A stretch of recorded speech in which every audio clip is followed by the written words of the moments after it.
Bien bonjour, aujourd'hui on va parler de AO de Downsky. C'est un petit dragon 5/4 flying vigilance pour 5 que 2 death trigger, donc plus 1 à toutes les créatures, ou avoir l'équivalent de 4 CMC au moins de ton top 7 sur le battlefield.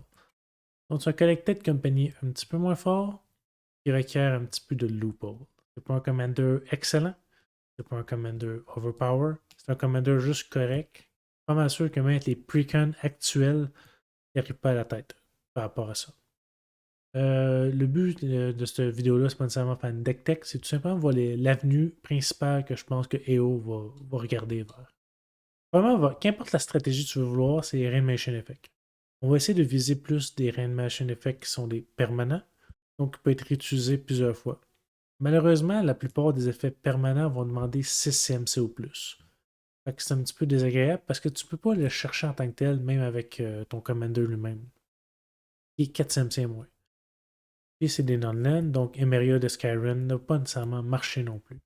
Par contre, on a un certain groupe de cartes qui vont pouvoir marcher. J'en ai juste marqué quelques-unes. Il y en a, je dirais, après 8 autres différentes qui vont pouvoir marcher par rapport à ton Commander.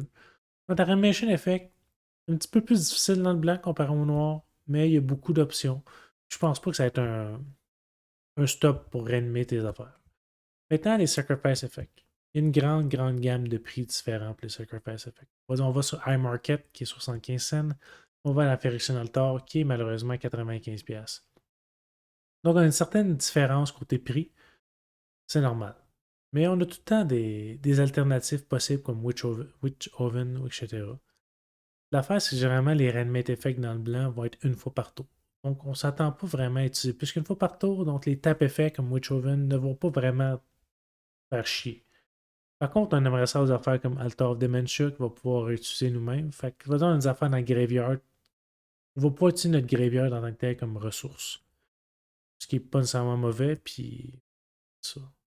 Maintenant, qu'est-ce qu'on veut faire comme 4 CMC au moins qui met sur Battlefield? La première chose que j'ai pensé, c'est Little Kid. Little Kid est un archétype qui utilise des créatures à pas beaucoup de CMC qui s'augmentent en puissance.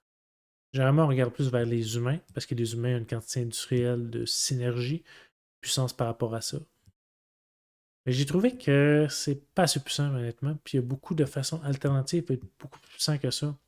Tu n'as pas besoin de ce commander-là pour faire le quoi d'utile. Par exemple, Anafenza elle-même, qui est justement dans les cartes que je propose, dans Little Kid, juste elle, je pense, serait meilleure que le commander lui-même. Donc, on va regarder faire d'autres choses. J'ai découvert que Artefact serait vraiment la meilleure chose à faire. Premièrement, tu as des Cheerios. Les Cheerios, c'est des créatures qui coûtent 0, comme Ornithopter. Il va vraiment rendre le deck plus simple, qui va faire que son death trigger va être bon. Là-dessus, qui est vraiment le fun, c'est qu'on a beaucoup de cartes modulaires dans les artefacts. Donc, quand il meurt, on peut mettre des puissants 51 sur d'autres artefacts. Fait que je pense que le home de AO va être pas mal d'avoir des artefacts en tant que tel.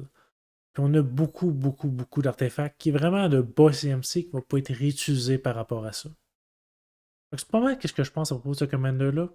Un commander original, les deux habiletés fonctionnent relativement bien. Et c'est assez intéressant d'avoir un commander qui va pouvoir fonctionner à deux death triggers différents. C'est sûr que Teshar dans un deck d'artefacts serait nécessairement meilleur, mais on peut pas nécessairement tout le temps jouer à la même affaire, puis on essaie d'être un petit peu plus original des fois.